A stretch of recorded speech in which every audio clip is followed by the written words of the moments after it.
মন ব্যাপারে ব্যাপার করে শীঘ্রই ওঠো নবীরে নাই, আর তো সময় নাই রে বাকি, কোন দিন নৌকা ছাইরা যায়।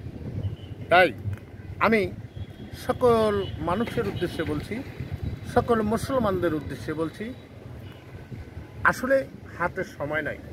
কেমন সময় নাই?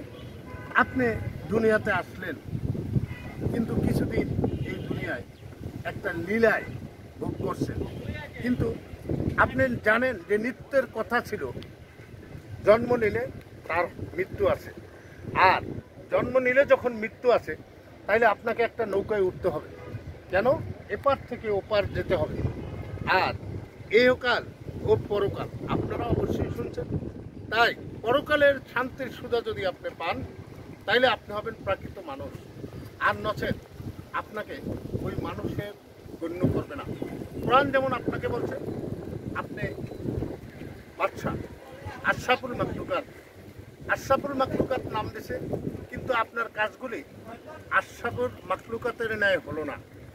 আর 17,999টা মাখলুকাতই আপনার সৌন্দর্যের জন্য, আপনাকে ভোগ করার জন্য আল্লাহ পাক সৃষ্টি করেছে।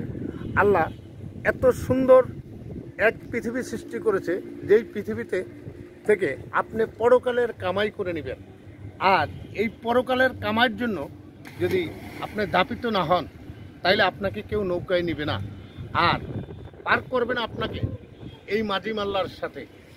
পারের তরি নাইবা থাকে হাতে, পার করবে না ভবতীরে মাঝি মাল্লার সাথে। আপনি এখনো সময় আছে আপনার হাতে, যদি সময় থাকে আপনারা অতি শীঘ্র আহলে বায়াতের পক্ষে আসেন, সুফিবাদের পক্ষে আসেন, মোহাম্মদ ইসলামের পক্ষে আসেন। আপনারা আসেন পাঞ্জাতনের ইসলামের কাছে। আর এই পাক পাঞ্জাতনের ইসলামের কাছে যতক্ষণ পর্যন্ত আপনি আসবেন না, ততক্ষণ পর্যন্ত আপনি মুক্তির পথ লাভ করতে পারবেন না।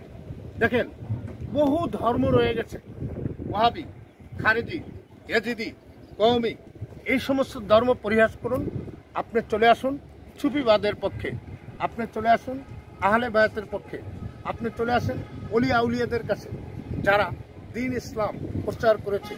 আর ইসলামের জন্য তারা বিভিন্ন রাজত্ব ছেড়ে দিয়ে চলে আসছে বিভিন্ন জঙ্গলে, নদীর পাড়ে, এখানে সেখানে। তাই আমি সকলকে বলবো, আপনারা আপনার লাইফকে, আপনার জীবনকে সুন্দর করতে চাইলে সুফিবাদের পক্ষে আসেন। সুফিবাদের কাছে এসে হাতে হাত রেখে বায়াত গ্রহণ করেন, তখন আপনার ইবাদতগুলো হবে সঠিক। আর এই সঠিক ইবাদত যতক্ষণ পর্যন্ত আপনি না বুঝতে পারবেন, ততক্ষণ পর্যন্ত আপনার জীবনে কোনো না কোনো জায়গায় একমাত্র সুফিবাদের পথ হলো মুক্তি। এছাড়া আপনি অন্য কোনো জায়গায় যদি যান, সেখানে আপনার মুক্তি মিলবে না, আরও আপনার দুঃখ কষ্ট জর্জরিত হয়ে এই দুনিয়ার থেকে আপনি বিদায় নিলেন, কিন্তু পরকালে আপনার সেই শান্তির সুধা আর নেওয়া হলো না, শান্তির সুধা আপনি পান করতে পারলেন না। আমি আজকের মতো সকল মানুষকে শেষবারের মতো বলছি না, বহুদিন ধরে আপনাদেরকে বলছি, আপনারা আহলে বায়াতের পক্ষে আছেন।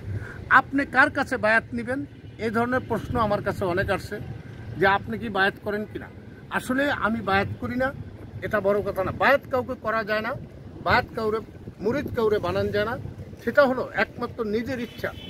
আপনার মনে মনে আপনাকে বায়াত হতে হয়, নিজের ইচ্ছায় আপনাকে স্বেচ্ছায় আসতে হয়।